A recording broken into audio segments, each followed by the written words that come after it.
Alright, so this is for when you need particular information about a feature of the JavaScript language. So for the manuals in this tutorial, we have MDN Mozilla JavaScript reference, which is a resource from Mozilla. It gives you so much information on different functions, properties, errors, all kinds of things in the JavaScript language, how to use them. Anything you could need, you search it up in MDN Web Docs. The next resource is caniuse.com, just to show you whether or not the things that you're using are compatible across different browsers. So for example, we could go Flexbox just to see if it's compatible, and it'll show up with Opera 10 to 11.5 it's not supported, but with the rest it is. So you can see in the red is the ones that aren't supported, and the green is the ones that are supported.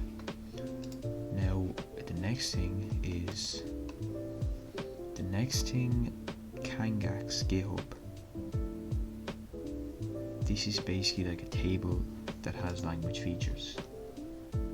Like, wow, that's like caniuse.com, but it's just all in a big table. And I'm pretty sure you can search this. Features, engine types, 2016 plus, and you can fork this on GitHub. This is just great for just seeing the whole lot of it in one go. Now there are three of them. They're three really good sites. The next one is, you go up here on JavaScript info. This is like an introduction to JavaScript. It's really handy. Now, JavaScript fundamentals, objects, the basics, data types, everything you need to know about JavaScript. Alright, generators, prototypal inheritance, array methods, right, code editors. Now, Visual Studio Code is by far the most popular code editor at the moment, so I recommend you get that one. There it is.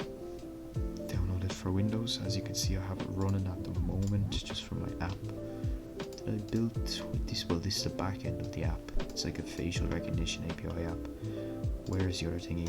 Sign in JS. This is the front end. Let me actually show you. So I have it running with React at the moment, so I'll get it up. Where is it? It should be in a tab. Never mind, it's not. Alright, I'll just get it up and running there, show you. That's the back end. Let me run the front end. Control C, npm start. Come on, load. Right. Oh yeah, you press Y because I have the back end running at the same time, so it'll just run on 3001 the port, and this is your sign in. So you just go through this and you can click register, and I actually don't have my SQL run at the moment, so it won't show on the back end, so I can't actually go into to show you the functionality of the app, like how you enter the URL and it shows the face, and then with a boundary around it, which is it recognizing the face using the API. But anyway, that's basically this, and this is particles.js in the background. You can see all the particles flying around. Let me actually show you this in the code itself. Where is it? There it is. Okay, app, particles.js. There it is, particle options. Now I imported it, I'll highlight it for a second. Import, particles, React, particles.js, const particles.js, and all this nice features. I'll show you CSS properties as well. Just simple CSS, just to show you the background colors, which gave us this. Change it to red. That will update live. Boom. Alright, anyway, so that's that project. So be sure to check out these resources. In summary, I'll go back to the page. Where is the page gone? Where did the page go? There it is. Is that the page? No, it's not. It must have been in a different window. No. Did I exit the page altogether? I couldn't have.